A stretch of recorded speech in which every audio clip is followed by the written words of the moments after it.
No dia em que meu irmão fez aniversário, meus pais alugaram uma casa enorme à beira do lago.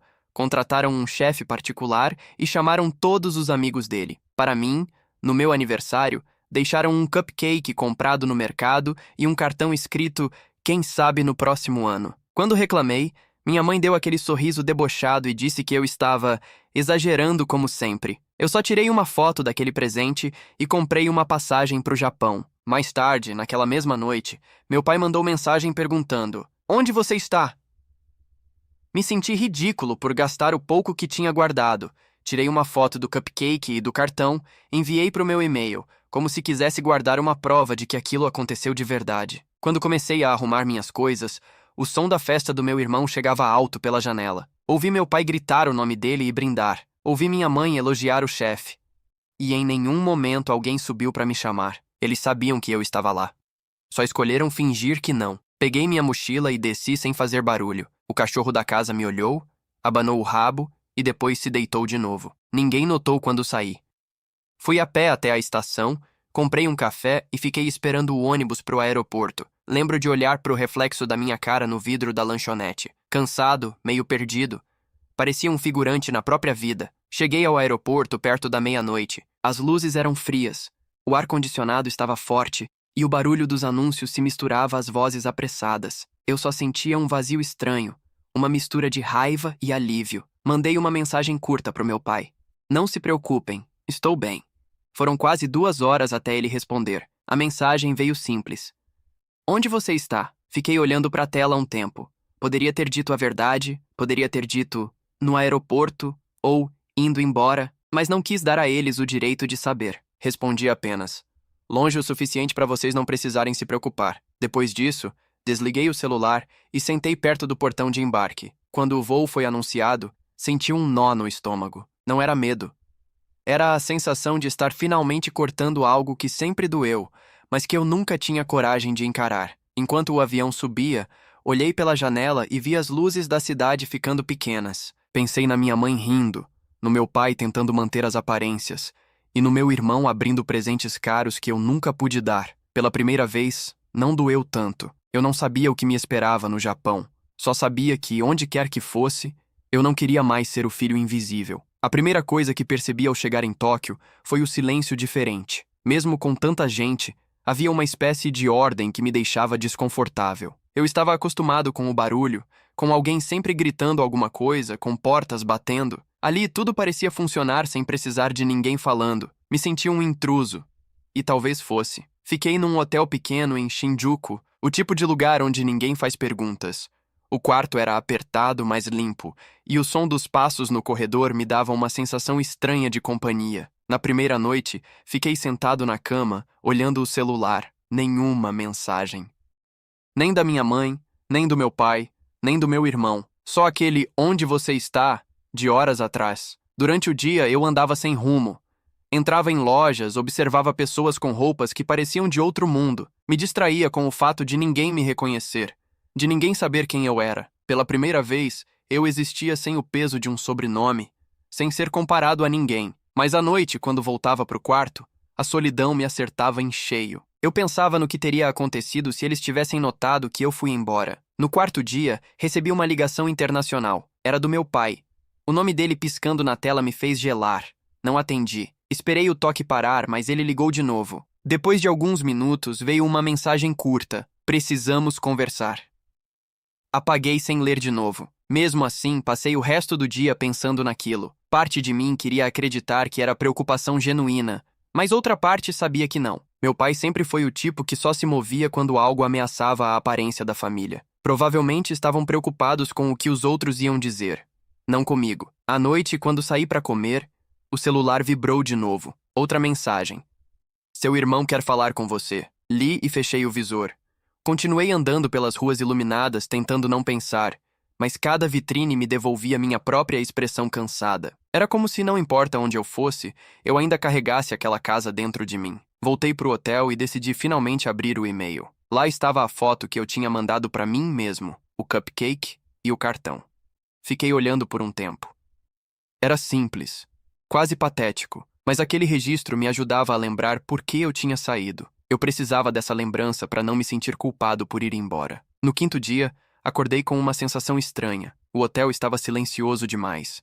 Fui até a recepção e pedi para estender minha estadia, mas o funcionário disse que meu pagamento havia sido encerrado por alguém do mesmo cartão. Eu nunca usei o cartão da minha família, só o meu próprio. Perguntei se podiam verificar o nome, mas ele disse que estava bloqueado e que não podia dar detalhes. Meu coração disparou.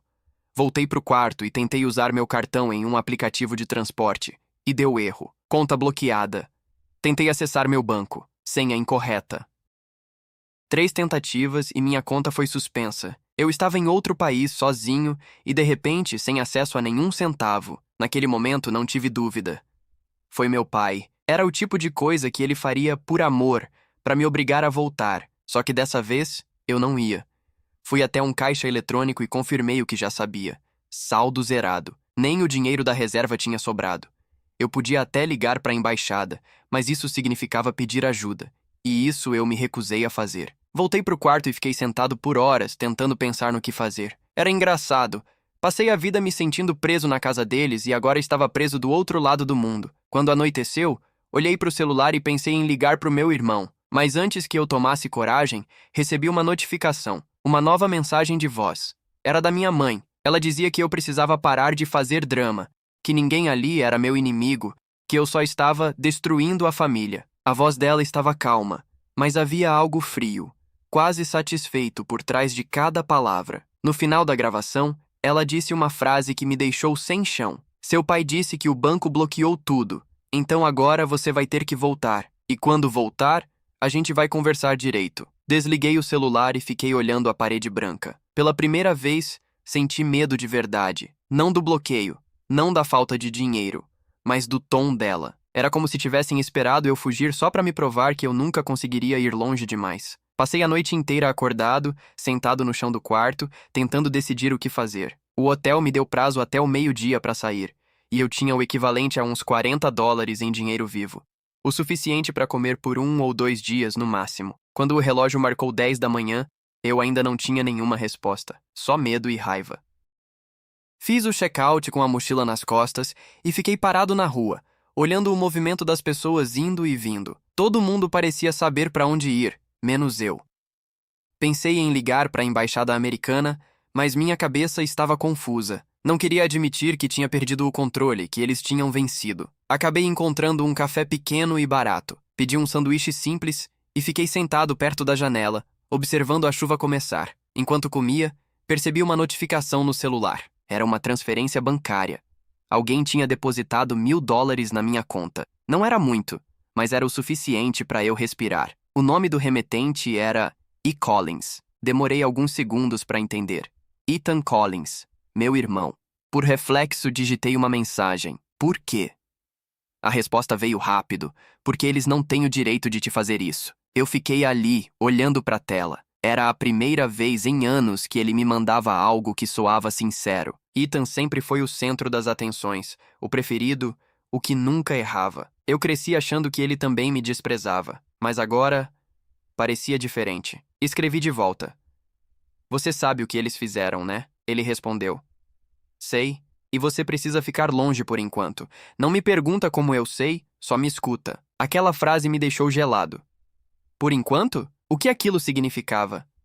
Antes que eu pudesse insistir, ele mandou outra mensagem. Eles acharam que você ia só fazer cena. Quando perceberam que tinha sumido de verdade, o pai surtou. Disse que ia te trazer de volta de qualquer jeito. A mãe... Tá pior. Só toma cuidado, tá? Eu li e reli aquilo várias vezes, com o coração acelerado. Não era só manipulação emocional.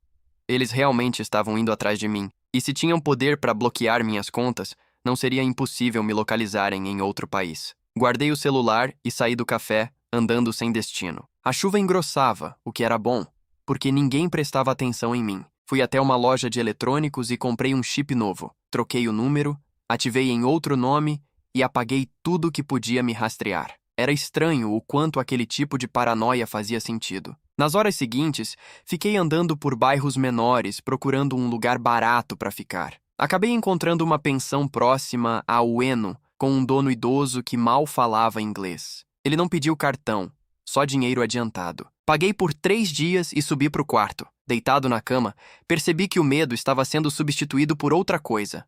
Raiva. Era um tipo de raiva contida, amarga, que se mistura com a sensação de abandono. Tudo o que eles tinham feito, me ignorar, depois tentar me controlar de novo, parecia parte de um mesmo ciclo.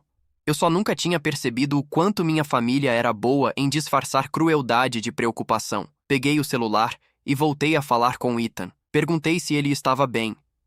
Ele disse que sim, mas que a casa estava um inferno. Contou que meu pai gritava com minha mãe, que ela ficava dizendo que eu tinha estragado tudo e que estavam conversando com um advogado para resolver o problema do dinheiro. Perguntei se ele sabia o que isso queria dizer e ele respondeu: "Acho que eles vão tentar te interditar, alegar que você tem algum transtorno para poder administrar sua conta." Senti o corpo gelar.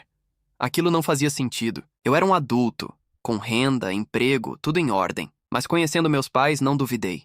Era o tipo de manipulação que combinava com eles. Transformar vergonha em justificativa. Nos dias seguintes, eu mal saí do quarto. Tentei pensar em um plano. Algo que me deixasse fora do alcance deles. Ethan continuava mandando mensagens, sempre curtas, sempre pedindo para eu não voltar. Uma noite ele escreveu: "Se eu fosse você, não atenderia nenhuma ligação dos nossos pais. Eles estão mais perigosos do que você imagina." A palavra perigosos me deixou travado. Não parecia exagero. Soava como aviso. 2 dias depois, eu estava saindo para comprar comida quando vi alguém me observando do outro lado da rua. Era um homem de terno, alto, com um olhar fixo. Não parecia japonês. Ele estava debaixo de um guarda-chuva preto e segurava o celular na altura do peito, como quem grava algo. Dei alguns passos para longe, tentando disfarçar. Quando olhei de novo, ele ainda estava lá. O mesmo olhar, o mesmo gesto. Voltei para a pensão com o coração disparado. Fechei as cortinas e fiquei horas olhando para o celular, esperando uma nova mensagem de Ethan. Quando ela finalmente chegou, o conteúdo me fez perder o ar. "Eles sabem onde você tá." Eu li aquela mensagem do Ethan tantas vezes que as palavras começaram a perder sentido. "Eles sabem onde você tá." Não dizia como, nem o que estavam fazendo com essa informação. Só deixava claro que eu já não estava escondido. Passei alguns minutos parado, sem conseguir decidir se devia sair dali imediatamente ou fingir que nada estava acontecendo. O velho dono da pensão bateu na porta pouco depois, perguntando se eu queria estender a estadia. Disse que sim, mais por impulso do que por lógica. Ele anotou algo num papel e foi embora sem olhar para mim. Quando o barulho dos passos dele desapareceu no corredor, comecei a guardar minhas coisas. Não fazia sentido ficar. Mas antes que eu saísse, ouvi uma batida seca na porta. 3 toques curtos, firmes. Não era o dono. Fiquei imóvel, sem respirar. Depois veio uma voz masculina em inglês, com sotaque americano. "Senhor Collins?" Não respondi. Segurei a mochila e me aproximei da janela. O quarto ficava no 2º andar, e havia uma saída de emergência lateral. Quando abri a janela, o ar frio entrou e me fez hesitar. Por um segundo, pensei que talvez eu estivesse exagerando, que podia ser outra pessoa. Mas aí a voz chamou de novo, dessa vez mais alta. "Sabemos que o senhor está aí." Foi o suficiente. Pulei pela janela, caí mal, machuquei o joelho, mas continuei andando. Virei na primeira esquina e entrei num beco estreito, cheio de caixas e lixo molhado. Fiquei ali por uns minutos, tentando controlar a respiração. Peguei o celular e mandei uma mensagem pro Ethan. "Tem alguém me procurando? Quem são?" A resposta veio rápida. "Não sei direito." O pai contratou uma empresa para te localizar e trazer de volta. Eles não são polícia, mas são gente dele. Você precisa sumir por um tempo. Meu corpo tremia. Trazer de volta. Aquilo não soava como preocupação. Soava como captura. Ethan mandou outra mensagem antes que eu pudesse responder. "Mude de cidade. Kyoto, Osaka, qualquer uma. Eu te transfiro mais dinheiro amanhã. Só não usa seu nome nem seu passaporte.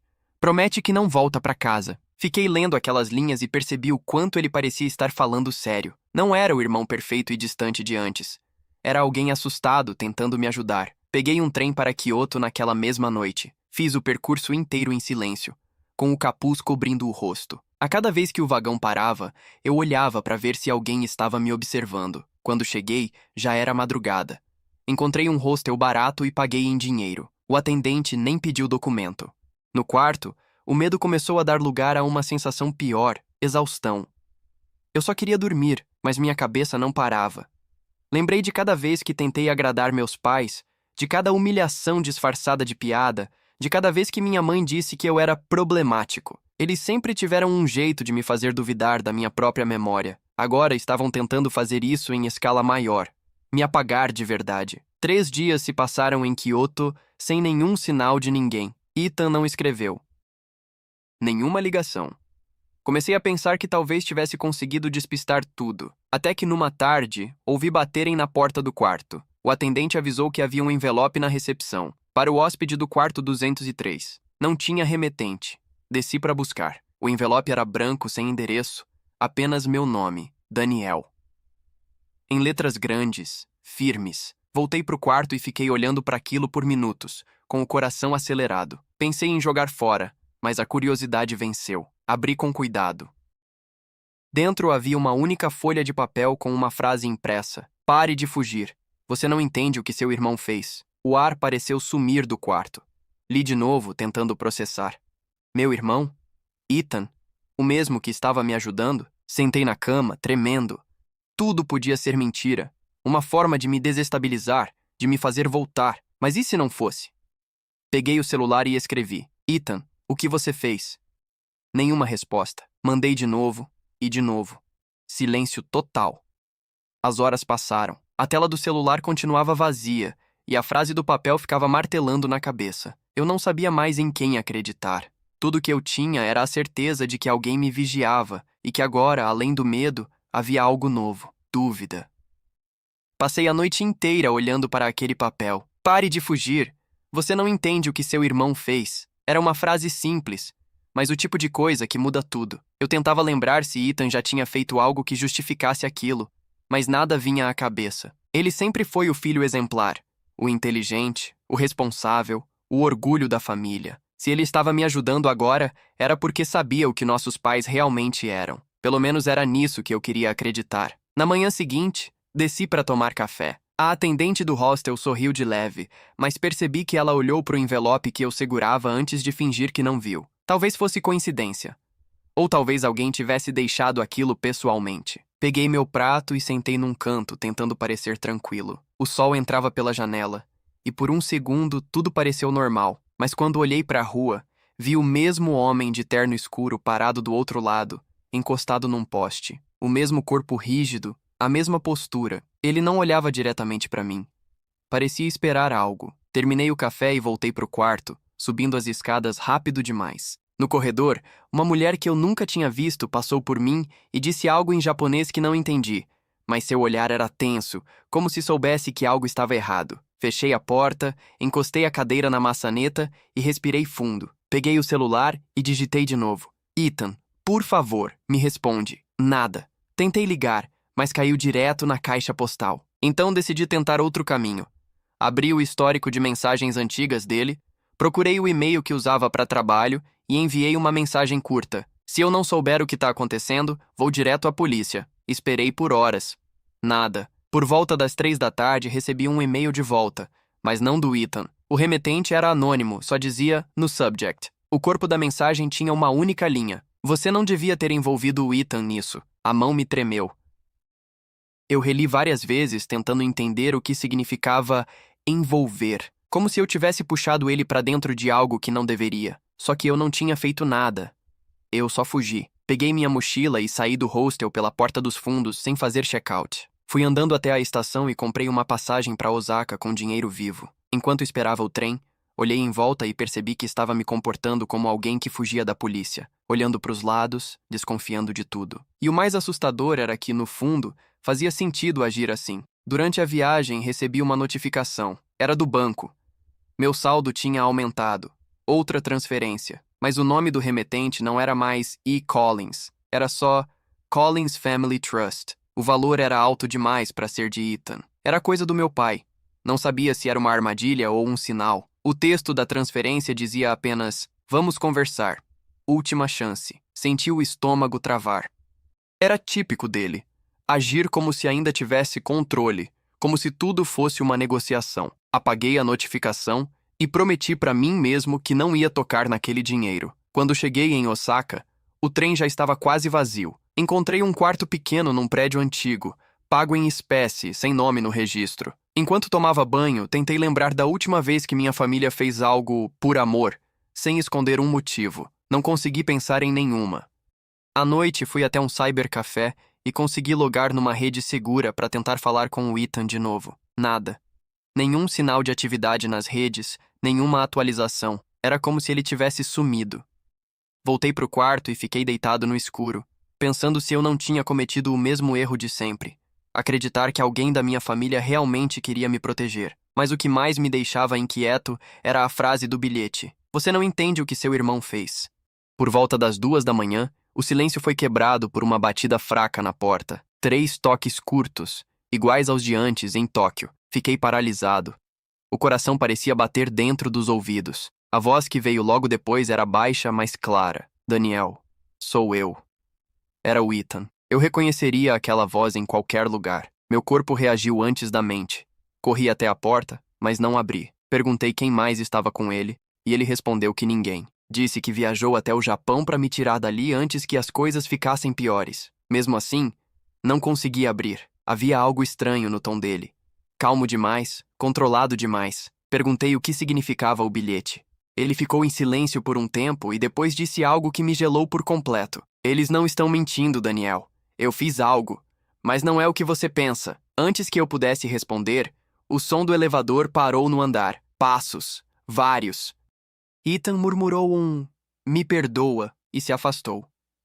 Abri a porta alguns segundos depois, mas o corredor já estava vazio. No chão, havia um envelope igual ao anterior. Dentro, só uma foto impressa. Eu e ele, crianças, sorrindo na frente da antiga casa do lago. Atrás, uma anotação escrita à mão. Ele não devia ter contado nada. Fiquei olhando aquela foto por muito tempo. Era uma imagem antiga. Eu devia ter uns 8 anos. Ethan, uns 10. Estávamos na varanda da casa do lago, os dois com os pés cheios de barro segurando varas de pescar. Lembro exatamente daquele dia. Tinha sido um dos poucos momentos em que me senti realmente próximo dele. Nosso pai estava tirando a foto. Nossa mãe, atrás, gritava para não sujarmos a varanda. Tudo parecia simples. Agora, aquela lembrança parecia contaminada. A frase escrita atrás. Ele não devia ter contado nada. Me deixava sem ar. O que exatamente ele contou? E para quem? Fiquei em silêncio, tentando ouvir qualquer barulho no corredor. Nada. Só o som do elevador descendo. Guardei a foto dentro da mochila, sentei no chão e fiquei olhando o teto, sentindo o coração disparado. Eu precisava entender o que estava acontecendo. Peguei o celular e tentei ligar para Ethan de novo. Nada. Depois, tentei rastrear o número da última chamada recebida, aquela em que ele disse que era ele, só que o número não existia. Era como se tivesse sido apagado logo depois da ligação. Tentei dormir, mas não consegui. A imagem da foto e a frase não saíam da cabeça. No meio da madrugada, comecei a pensar em tudo o que podia ter acontecido. Talvez Ethan tivesse descoberto algo sobre meus pais, algum segredo que eles não queriam que viesse à tona. Ou talvez ele estivesse mentindo para mim o tempo todo, fingindo ajudar, enquanto me mantinha exatamente onde eles queriam. Na manhã seguinte, decidi que não podia continuar fugindo sem respostas. Peguei o celular, conectei numa rede pública e procurei qualquer notícia envolvendo o nome Collins. Nada criminal. Nenhuma menção ao meu irmão, nenhum escândalo. Só um artigo pequeno, publicado 3 dias antes, sobre uma fusão empresarial envolvendo a empresa do meu pai. O nome do Ethan aparecia como vice-diretor de operações. A matéria dizia que a negociação tinha sido concluída com assinatura presencial na sede em Chicago. Ou seja, ele não poderia estar no Japão. Senti o estômago revirar. A voz na porta, a mesma voz que eu jurava ser dele, não podia ter sido real. Ou ele não estava em Chicago, ou alguém estava fingindo ser ele. Nenhuma das opções me deixava tranquilo. Enquanto pensava nisso, recebi uma nova mensagem. Endereço desconhecido, remetente bloqueado. Você está no lugar errado. Volte para a casa do lago. Aquela frase me fez levantar na hora. A casa do lago. O mesmo lugar da foto, o mesmo onde fizeram a festa do meu irmão semanas antes. Era como se tudo estivesse girando de volta para lá. Eu devia ignorar, mas parte de mim sentiu que talvez as respostas estivessem lá. Enviei uma última tentativa de mensagem pro Ethan. Se eu for para a casa do lago, vou te encontrar lá? Nenhuma resposta. Naquele ponto, Eu já não sabia se estava sendo manipulado ou se realmente havia algo que precisava ser resolvido. Só sabia que continuar fugindo estava me matando por dentro. Decidi voltar. Usei o pouco dinheiro que restava da primeira transferência e comprei a passagem mais barata que encontrei. O voo saía no dia seguinte e eu passaria quase 20 horas entre escalas. Tentei não pensar no que faria quando chegasse. Tentei, mas falhei. Durante o voo, revisei mentalmente tudo. A festa, o cupcake, o bloqueio das contas, as mensagens, os bilhetes, o homem de terno, a voz do Ethan. Nada fazia sentido completo, mas havia uma linha que ligava tudo àquela casa. Era o lugar onde tudo começou. Cheguei em Chicago numa manhã fria. Peguei um carro alugado no aeroporto, pago em dinheiro com documento provisório, e dirigi até o interior. A estrada até o lago era a mesma de sempre, cercada de árvores altas e silenciosas. Quando vi o portão da propriedade, senti o corpo inteiro endurecer. A casa estava vazia.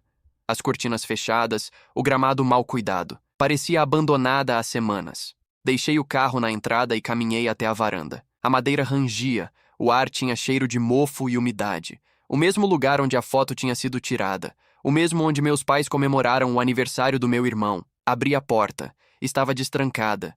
O interior estava empoeirado, mas organizado. Havia pratos limpos na pia, copos sobre a mesa, nada de sinais de invasão, nada quebrado, só silêncio.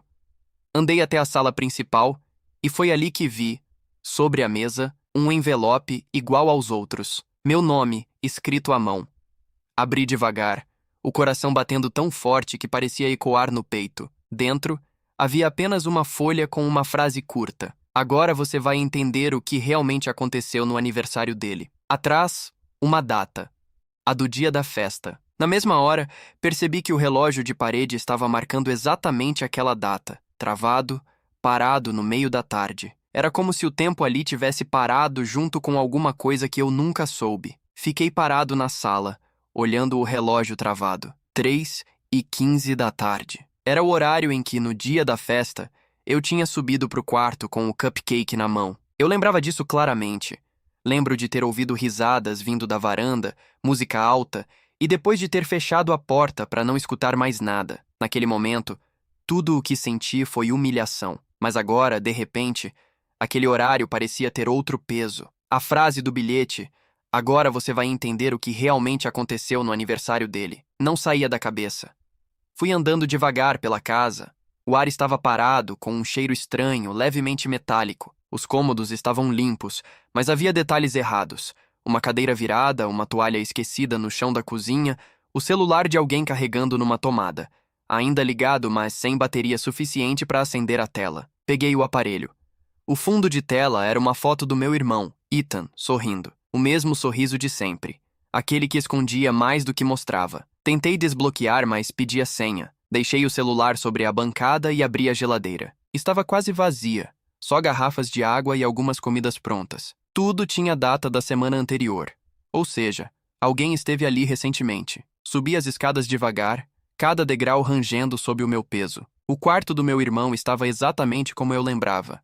Arrumado, com roupas dobradas e a cama esticada. Mas na mesa de cabeceira havia uma pilha de documentos e uma pasta preta aberta. Dentro dela, encontrei papéis da empresa do meu pai. Contratos, transferências, cópias de procurações. E em uma das folhas, um detalhe que me fez parar. A minha assinatura.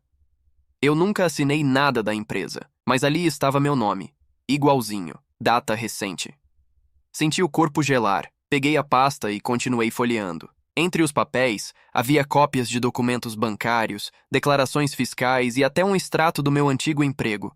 Todos com meu nome. Era como se alguém estivesse construindo um dossiê sobre mim. Na última folha, havia uma anotação feita à mão. Se ele descobrir, agir rápido. Senti o chão sumir por um instante. Fechei a pasta e desci as escadas. Meu coração batia tão forte que mal conseguia pensar. A cada passo, a lembrança do bilhete voltava. Agora você vai entender o que realmente aconteceu no aniversário dele. Voltei à sala e olhei ao redor, tentando lembrar da posição das coisas naquele dia. Havia balões, mesas de buffet, cadeiras espalhadas. A música vinha do lado de fora, perto do lago. Lembro de ter visto Ethan discutindo com meu pai brevemente. Uma discussão abafada, mas tensa. Eu não soube o motivo na época. Achei que fosse algo de trabalho, como sempre. Mas agora, Olhando tudo de novo, comecei a perceber um padrão. A festa não era só uma comemoração, era uma fachada. Abri a porta dos fundos e saí até o deck que dava para o lago. A madeira estava molhada pelo sereno e o som das rãs se misturava ao vento. Caminhei até o final do deck e olhei para a água escura. Por alguns segundos, tudo ficou quieto demais. Foi quando ouvi o barulho. Algo caindo no chão dentro da casa. Corri de volta. A sala estava igual, mas o celular que antes estava em cima da bancada agora estava no chão, a tela rachada. Peguei e percebi que havia acendido sozinho. Uma notificação piscava. Uma gravação de voz não ouvida, enviada dias antes, do número do Ethan. Apertei o play. A voz dele estava diferente, cansada, trêmula. Daniel, se você ouvir isso, é porque eu não consegui resolver. O pai descobriu que eu copiei os arquivos. Eu tentei proteger você, mas eles querem te usar para encobrir as transferências. Eles colocaram tudo no seu nome, entendeu? Tudo. As contas, os contratos, as remessas. Se eu desaparecer, não volta para casa. Não deixa eles te acharem. A gravação terminou com um som abafado, como uma porta batendo. Fiquei parado, sem conseguir respirar. Agora tudo fazia sentido.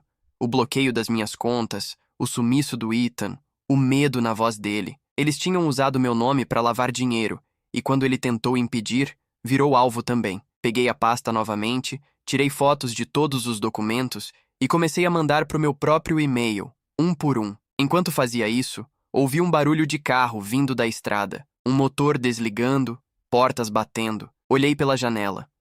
2 homens de terno desceram e começaram a caminhar em direção à casa. Meu corpo reagiu antes da mente. Peguei o celular, enfiei no bolso e corri pelos fundos, atravessando o gramado até o lago. O som das vozes deles ficou mais alto. Estavam me chamando pelo nome. Atrás de mim, ouvi a porta da frente se abrindo. Continuei correndo, o coração disparado, até sentir a beira molhada sob os pés. Parei, ofegante, olhando o reflexo trêmulo das luzes na água. Não havia saída fácil, mas voltar não era opção. A única certeza que eu tinha era a de que agora eu sabia demais. Eu corri sem pensar.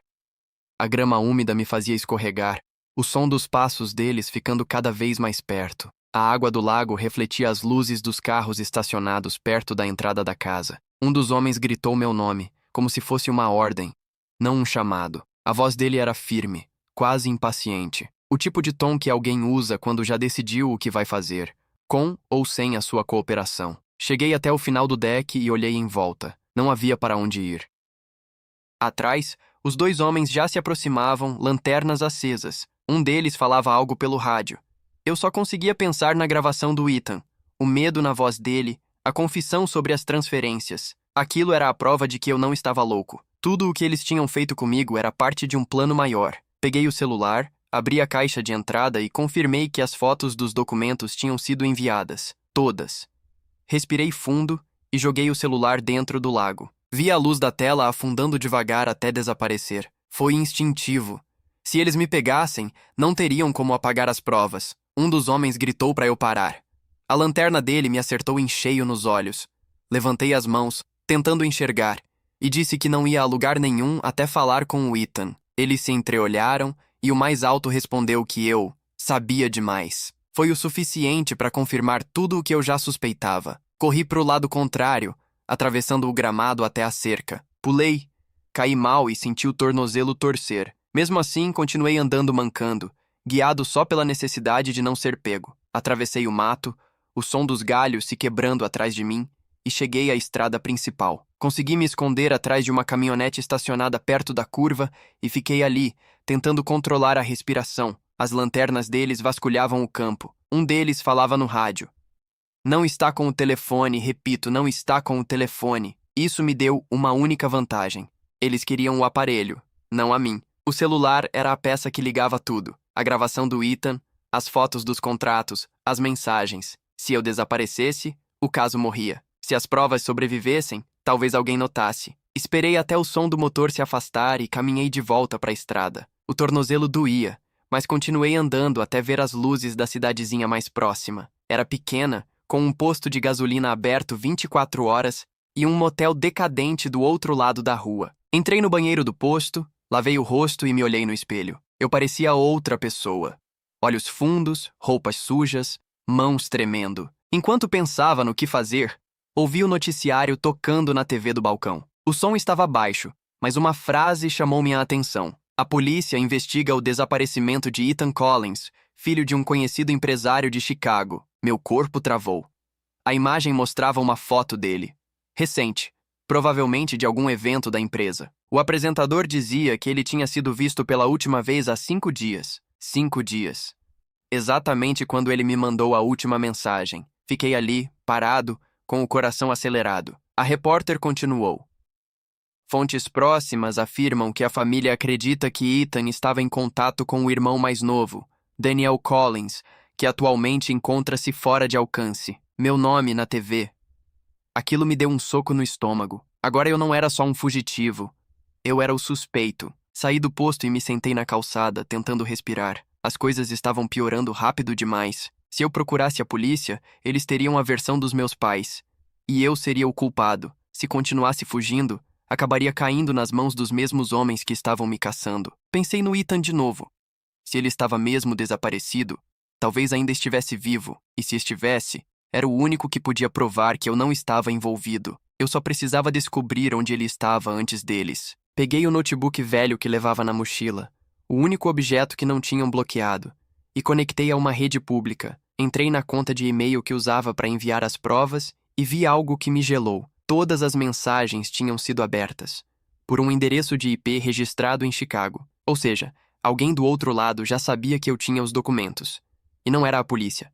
Ainda não. Olhei para a tela por longos minutos, até o sono e o medo começarem a se misturar. Então notei um novo e-mail chegando, sem remetente visível, sem título, só uma linha no corpo da mensagem. Você quer ver o Ethan de novo?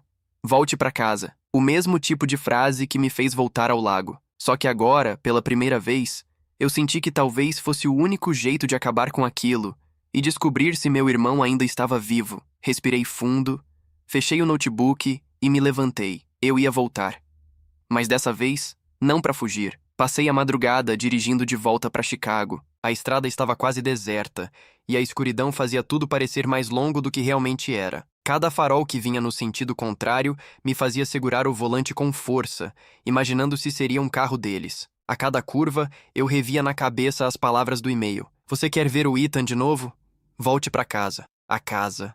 A mesma onde tudo começou. Onde eu cresci sendo ignorado, humilhado e onde aparentemente minha própria família começou a me destruir em silêncio. Não sabia se o e-mail era uma armadilha, mas já não importava. Parte de mim queria respostas, outra parte queria apenas olhar na cara deles e perguntar o que restou do que um dia chamamos de família. Cheguei ao bairro pouco antes do amanhecer. As luzes da rua ainda estavam acesas, e a casa dos meus pais parecia exatamente igual, impecável por fora, fria por dentro. Nenhum carro na garagem, nenhum movimento. Fiquei parado na frente por alguns minutos, tentando decidir se devia entrar. Lembrei da voz do Ethan, trêmula na gravação. Eles colocaram tudo no seu nome. Se eu desaparecer, não volta para casa. Mas eu estava ali mesmo assim. Usei a chave reserva que ainda carregava no chaveiro e entrei. O som da porta abrindo ecoou pela sala. Tudo estava arrumado demais, como se ninguém morasse ali. O relógio da parede marcava 6 da manhã. A cozinha estava limpa, as luzes da sala acesas, mas a casa inteira tinha um silêncio pesado. Subi as escadas devagar. Quando cheguei ao corredor, percebi uma luz fraca vindo do escritório do meu pai. Empurrei a porta.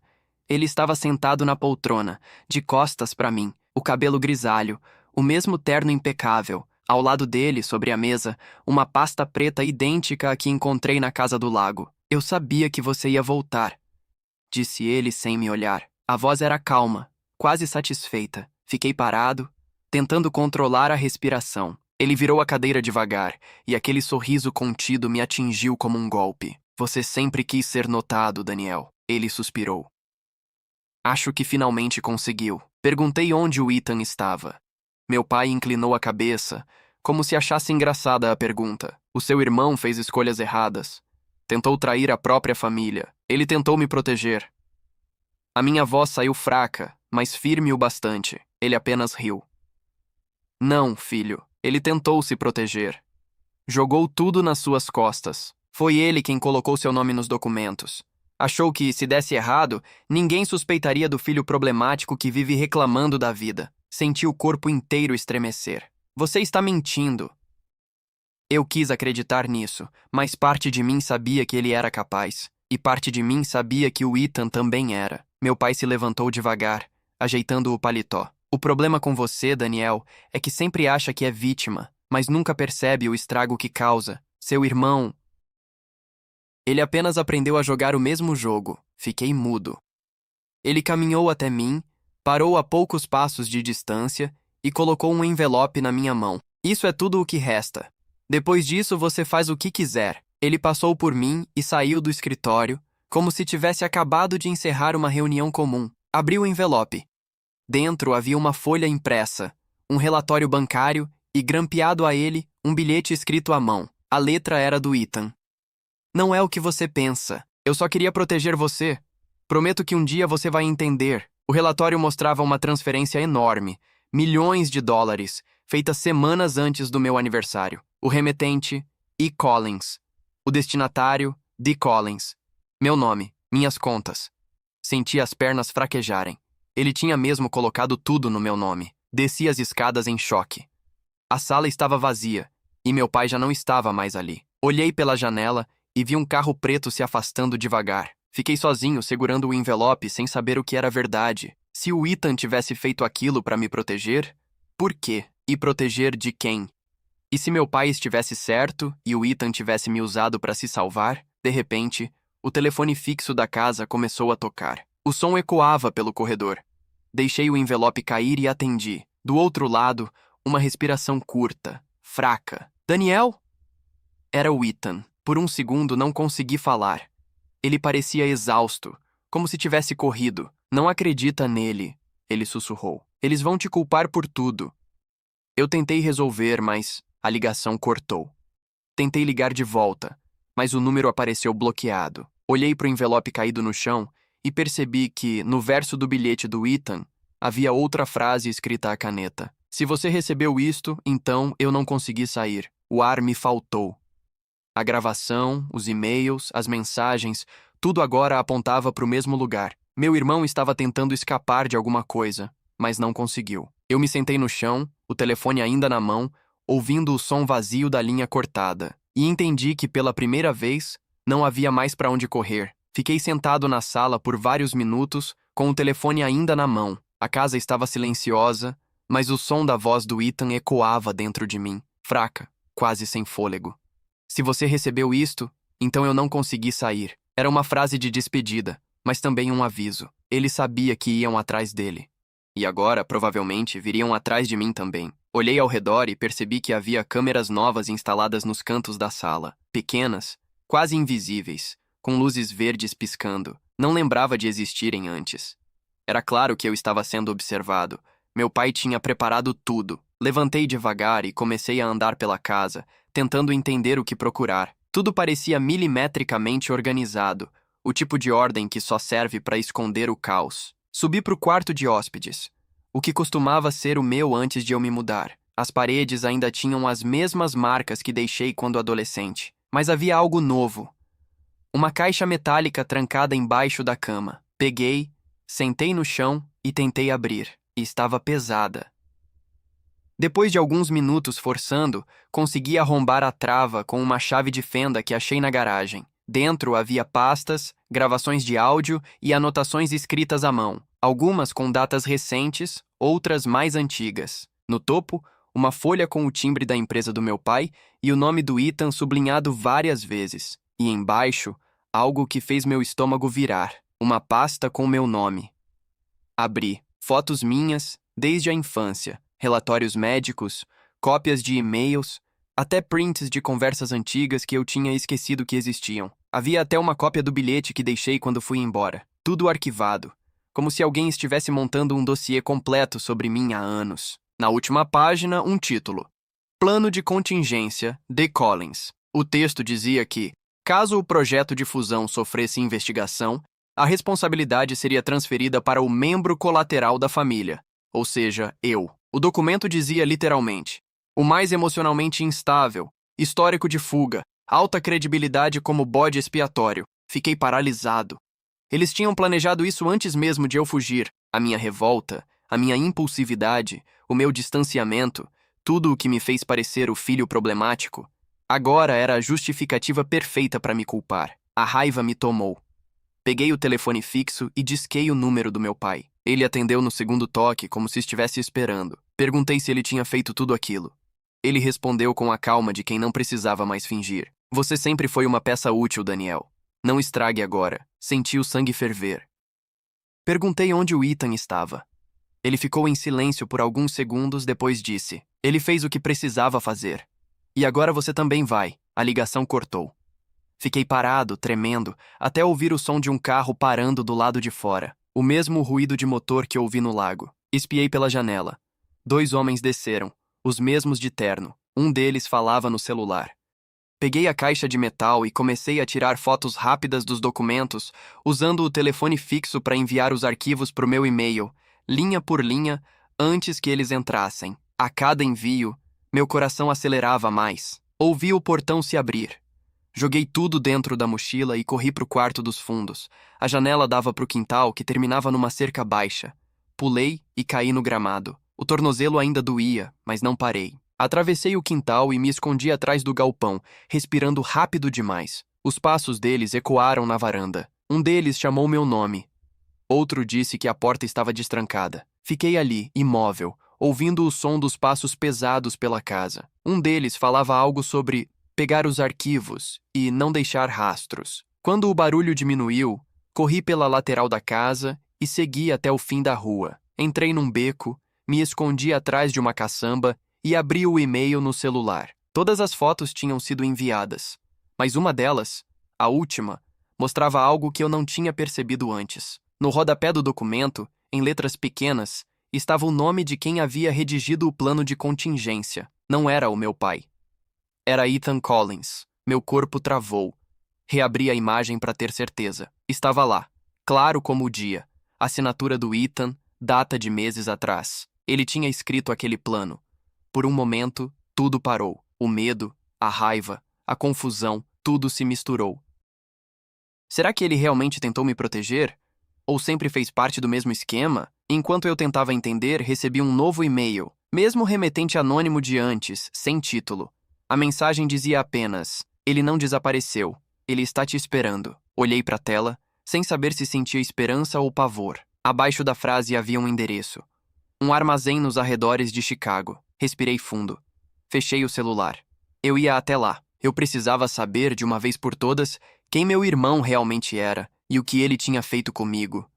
Demorei quase 1 hora para chegar ao endereço. Era uma área industrial abandonada, com galpões velhos e placas enferrujadas. O ar cheirava a poeira e óleo queimado. Não havia carros por perto, nem barulho de gente. Só o som do vento batendo nas estruturas de ferro. O número indicado no e-mail correspondia a um armazém grande, de portas azuis, parcialmente abertas. Parecia que alguém tinha forçado o cadeado. Estacionei o carro um quarteirão antes e fui a pé. Cada passo ecoava alto demais. Quando cheguei à entrada, hesitei. Tudo em mim dizia para ir embora, mas o medo de não saber a verdade era maior. Empurrei a porta devagar. O interior estava quase escuro, iluminado apenas por frestas de luz entrando pelas janelas altas. O chão estava coberto de caixas e ferramentas antigas. No centro do galpão, uma mesa metálica com um laptop ligado. A tela exibia uma janela de vídeo chamada pausada. E o nome E. Collins no canto. Senti o coração acelerar. Me aproximei, toquei o mouse e o vídeo começou sozinho. O rosto do Ethan apareceu. Ele estava diferente. Mais magro, olhos fundos, barba por fazer. A gravação parecia recente.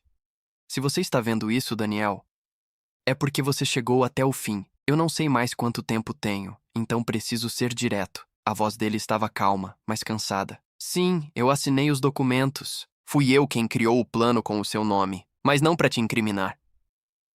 Eu precisava tirar o dinheiro das mãos do pai antes que ele usasse para comprar silêncio. Ele descobriu, e eu tentei consertar tudo, mas eles rastrearam cada movimento. Usei o seu nome para desviar o dinheiro para contas seguras, em países onde ele não pudesse tocar. Eu só não consegui te avisar antes. Senti o corpo travar. Eles nunca planejaram me deixar sair vivo, continuou ele. E agora provavelmente vão tentar te calar também. Mas se você chegou aqui, significa que as provas ainda existem. Tudo o que precisa está no pendrive ao lado do notebook. Entrega para a imprensa, para quem for. Só não volta para casa, promete isso. A imagem tremeu. O Ethan olhou para trás como se tivesse ouvido algo e sussurrou: "Eles estão aqui." A gravação terminou. O silêncio que veio depois foi ensurdecedor. Fiquei ali, parado, olhando para a tela apagada, tentando entender o que tinha acabado de ver. O pendrive estava mesmo ali, do lado do laptop. Peguei. Era pequeno, preto, com uma etiqueta escrita à caneta: "Plano final." Guardei no bolso. Foi nesse momento que ouvi passos, pesados, vindo da porta. Corri para o canto do galpão e me escondi atrás de uma pilha de caixas. 2 homens entraram. Os mesmos ternos, a mesma postura. Um deles carregava uma arma. O outro olhou direto para a mesa, viu o notebook e disse algo em voz baixa. Ele pegou. Começaram a vasculhar o lugar. Um deles chutou uma caixa a poucos metros de mim. O som ecoou, me fazendo prender a respiração. Eles estavam perto demais. Peguei uma barra de ferro caída no chão, esperei o momento certo e joguei para longe. O barulho os distraiu por alguns segundos, tempo suficiente para eu correr até a lateral e sair por uma porta lateral enferrujada. Corri até a rua sem olhar para trás. Entrei no carro e acelerei. No retrovisor, vi as silhuetas deles saindo do galpão, mas não me seguiram, ainda. Dirigi sem destino por quase 1 hora, até parar num estacionamento vazio de uma lanchonete de beira de estrada. Minhas mãos tremiam tanto que mal consegui segurar o volante. Peguei o pendrive do bolso. Parte de mim queria abrir logo para saber o que havia ali. Outra parte tinha medo de descobrir. Liguei o notebook e esperei o sistema carregar. O pendrive tinha uma única pasta: verdades. Dentro dela, havia dezenas de arquivos de áudio, planilhas e e-mails. E no final, um documento nomeado Contrato Final.mp4. Abri. A imagem mostrava uma reunião filmada às escondidas. Meu pai, 2 executivos e o Ethan. Eles discutiam valores, assinaturas, movimentações bancárias. Até que no fim, meu pai disse algo que me fez gelar. Se der errado, o Daniel assume. Ele nunca vai entender o que aconteceu. O vídeo cortou logo depois. Fiquei olhando para a tela por longos segundos, sem piscar. Era a prova de tudo. A gravação que podia acabar com a farsa. Enquanto processava aquilo, uma notificação apareceu no canto do notebook. Nova mensagem de e-mail recebida. Remetente: Ethan.Collins. Assunto: você ainda tem tempo. O corpo da mensagem dizia: eles sabem que você tem as provas. Não confie em ninguém. Me encontra onde tudo começou. A assinatura dele estava lá. A mesma letra, o mesmo nome. Tudo começou. Só podia significar um lugar: o lago. Meu coração disparou. Se ele ainda estava vivo, aquele seria o último encontro, o acerto final. Peguei o pendrive, desliguei o notebook e voltei para o carro. Eu ia até o lago. E dessa vez não para fugir, mas para descobrir quem o meu irmão realmente escolheu ser. O cúmplice deles, ou a única pessoa que ainda tentava me salvar. A estrada até o lago parecia mais longa do que antes. Cada curva me lembrava o que aquele lugar representava, o ponto de partida de tudo. A festa, o cupcake, a fuga, a culpa, agora, era o lugar onde tudo terminaria. O céu estava pesado, nublado, e o ar parecia mais frio do que deveria. Enquanto dirigia, eu revia o vídeo na cabeça. A voz do meu pai dizendo que eu nunca entenderia. A expressão do Ethan na gravação, olhando para trás, assustado. Era impossível saber se ele estava dizendo a verdade ou só me guiando para mais uma armadilha. Mesmo assim, eu fui.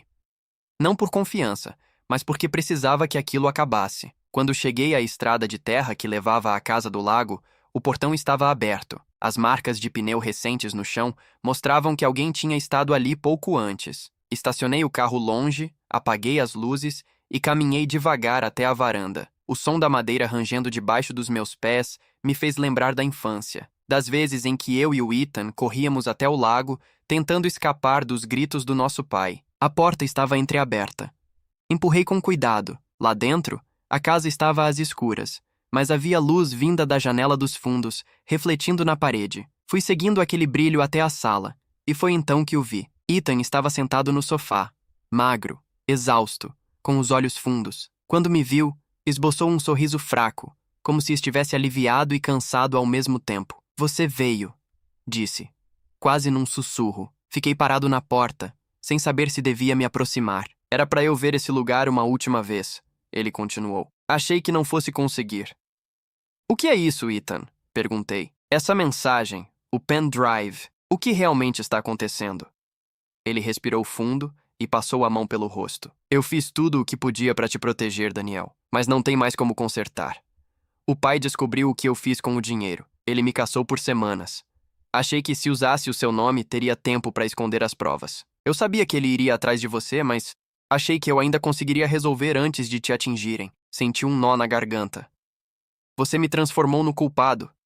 Falei, tentando conter a raiva. Eu sei. Ele abaixou a cabeça. E me odeio por isso. O silêncio que veio depois foi pesado. Eu podia ouvir o som da água do lago batendo nas pedras lá fora. Ainda dá para acabar com isso. Eu disse, tentando acreditar. A gravação, o pendrive, dá para entregar para a polícia. Eles não vão conseguir esconder. Ethan balançou a cabeça lentamente. Não é tão simples. Ele tem gente dele em todo lugar. Se você levar isso para a polícia, você desaparece antes de chegar lá. Então, o que você quer que eu faça? Perguntei. Ele olhou para mim com uma expressão estranha, como se estivesse prestes a dizer algo que sabia que eu odiaria. Quero que você vá embora de novo. Mas dessa vez para longe de verdade. Fugir de novo? Falei. Depois de tudo isso? Ele levantou o olhar, sério. Eu já não tenho mais saída, Daniel. Mas você tem. Se eu desaparecer, o caso perde força. Eles vão achar que o dinheiro sumiu comigo. E você pode começar de novo. Balancei a cabeça, sem acreditar. Você tá pedindo pra eu fingir que nada aconteceu. Tô pedindo pra você viver. Respondeu ele, e dessa vez a voz falhou. O pai não vai parar enquanto alguém da família ainda puder derrubá-lo. Se você ficar, ele te destrói também. Por alguns segundos, eu vi o mesmo Ethan de antes. O irmão mais velho que me defendia quando eu era criança. Aquele que me fazia rir quando tudo parecia pior. Mas a culpa estava estampada nele agora. Como se cada palavra pesasse. Antes que eu dissesse qualquer coisa, ouvimos um barulho de motor vindo da estrada. Ethan olhou pela janela e a expressão dele mudou completamente. Eles acharam a gente. Corremos até a porta dos fundos. O som dos pneus na grama era alto demais. 3 faróis cortavam a escuridão apontados direto para casa. Vai pelos fundos, ele disse. Leva o pendrive contigo. E você? Eu vou distraí-los. Não! Gritei. Mas ele já estava correndo para frente da casa. Fui até a varanda dos fundos e vi os carros parando. 4 homens desceram, todos de terno. Um deles falava no rádio. Outro carregava algo nas mãos que parecia uma arma. Ethan saiu pela porta da frente, com as mãos erguidas. Eu ouvi conversar com um dos homens. Não conseguia ouvir as palavras, mas percebi o jeito como um deles levantou o braço e o empurrou contra o carro. Em seguida, ouvi um som seco. Ethan caiu. Senti o corpo inteiro travar. Quis correr até ele, mas os instintos gritavam para eu não fazer isso. Um dos homens olhou na direção dos fundos e apontou a lanterna. Me abaixei e comecei a correr em silêncio pelo mato, o pendrive apertado na mão. Cada passo parecia ecoar dentro da cabeça. Quando cheguei na estrada, olhei para trás. A casa estava parcialmente iluminada pelos faróis, e por um instante vi 2 deles arrastando o corpo do meu irmão para dentro do carro. Fiquei ali, escondido entre as árvores, sem conseguir respirar. Ele sabia que aquilo ia acontecer. E mesmo assim ficou. Peguei o pendrive com as mãos tremendo. Ele tinha me dado a única prova que restava, a única chance de fazer tudo isso acabar. Mas naquele momento, tudo o que eu conseguia sentir era o peso do que perdi. Fiquei parado por alguns minutos, escondido entre as árvores, olhando os carros sumirem estrada afora. O som dos motores foi se afastando até desaparecer por completo. O vento que veio depois carregava o cheiro de gasolina e um silêncio sufocante. Eu ainda podia ver o ponto onde o corpo do Ethan tinha caído, a grama amassada, o brilho da lanterna que alguém deixou ligada. O pendrive ainda estava na minha mão. Era pequeno, leve, mas parecia pesar toneladas. Tudo o que meu irmão fez, todo o caos que ele criou, estava resumido naquele objeto. Eu só precisava decidir o que fazer com ele. Voltei para a estrada e comecei a andar. O tornozelo latejava a cada passo, mas eu continuei. Depois de uns 15 minutos, cheguei até um posto velho com as luzes piscando e um atendente meio adormecido atrás do balcão. Comprei um café e usei o telefone público do lado de fora. A primeira ligação foi para a polícia. Contei o básico, que meu irmão havia sido levado por homens armados perto da casa do lago. Não disse quem eu era. Só pedi que mandassem uma viatura. O atendente do 911 perguntou meu nome e eu desliguei antes de responder. A segunda ligação foi para um repórter que eu lembrava de ter visto em uma matéria sobre corrupção empresarial. Usei o número que encontrei num site antigo. Ele atendeu com uma voz rouca, irritada, mas quando mencionei o sobrenome Collins e falei que tinha provas de fraude e desaparecimento, a voz dele mudou. Pediu para eu mandar tudo o que tivesse. Fui até a lanchonete do posto, sentei num canto e conectei o pendrive ao meu notebook. Copiei os arquivos e enviei tudo pro e-mail que ele me passou. Depois de alguns minutos, recebi uma resposta curta: recebido. Se for real, isso muda tudo. Fique fora de vista. Fora de vista. Essas palavras pareciam perseguir-me desde o início. Fechei o notebook e fiquei olhando pela janela, pensando no que o Ethan tinha dito antes de morrer. Vá embora. Vive. Ele sabia o que estava fazendo. Sabia que se ficasse, eu morreria junto. De manhã, o noticiário local já falava do caso. Fontes próximas afirmam que o filho mais velho da família Collins está desaparecido após uma suposta operação de resgate mal sucedida. Operação de resgate. Era assim que chamavam. Nenhuma menção a tiros, nem a presença de seguranças. Nenhuma palavra sobre mim. O repórter respondeu de novo no fim da tarde. Os arquivos são autênticos. Seu pai vai ser investigado. A gravação é forte demais para ser abafada. Senti uma mistura de alívio e vazio. Tudo que eu queria desde o começo era ser ouvido. Provar que não estava louco, que não era o filho ingrato. Mas agora que finalmente acontecia, parecia tarde demais. 2 dias depois, a notícia se espalhou por todo o país. Escândalo financeiro envolve magnata de Chicago, filho mais velho desaparecido, irmão mais novo sob suspeita. Meu nome voltou às manchetes. Dessa vez não como culpado, mas como peça central da denúncia. E, por ironia, o único que não podia se defender era o Ethan. Quando o FBI anunciou que havia um corpo ainda não identificado encontrado próximo ao lago, eu soube. Não precisei ver. Eu soube. Fiquei num quarto de motel barato, observando as imagens da TV. Meu pai foi preso na manhã seguinte. Saiu algemado, ainda tentando manter aquele sorriso controlado de quem acredita que tudo é reversível. A repórter dizia que novas evidências apontam para manipulação de documentos e apropriação indevida de fundos. Mas nada disso me trouxe paz. Na mesa, o pendrive ainda estava comigo. O original. Eu tinha mandado cópias, mas mantive o verdadeiro. Não por desconfiança, e sim por medo de apagar o último pedaço do meu irmão. Abri o arquivo de vídeo de novo. Na gravação, quando o Ethan dizia "eles estão aqui", dava para ouvir, bem no fundo, um som que antes eu não tinha notado. Ele sussurra algo logo antes de o vídeo cortar. Aumentei o volume e ouvi com atenção. Eu te perdoo. Fiquei olhando para a tela apagada, sentindo uma dor que não sabia nomear. No dia seguinte, deixei o motel e fui até o lago uma última vez. O local estava cercado por fitas amarelas, policiais vasculhando a margem, jornalistas tentando se aproximar. Fiquei de longe, observando. A casa parecia menor agora. Menos ameaçadora, mas mais vazia. Como se tudo que ela representava tivesse acabado ali mesmo. Peguei o pendrive do bolso e fiquei segurando por um tempo. Pensei em guardar, em deixar como lembrança, mas sabia que não conseguiria seguir em frente se fizesse isso. Então caminhei até o pier, o mesmo onde tudo começou, e o joguei na água. Vi afundar devagar, até sumir. Era o fim. Voltei para a estrada, sem destino. Não sabia para onde ir, nem o que fazer depois. Só sabia que, pela primeira vez, o silêncio não doía. Meu irmão tinha errado, mas no fim, tentou consertar. E eu finalmente entendi o que ele quis dizer com "vive". Talvez fosse isso. Seguir em frente, mesmo quando não há nada para voltar. Peguei a estrada, sem olhar para trás.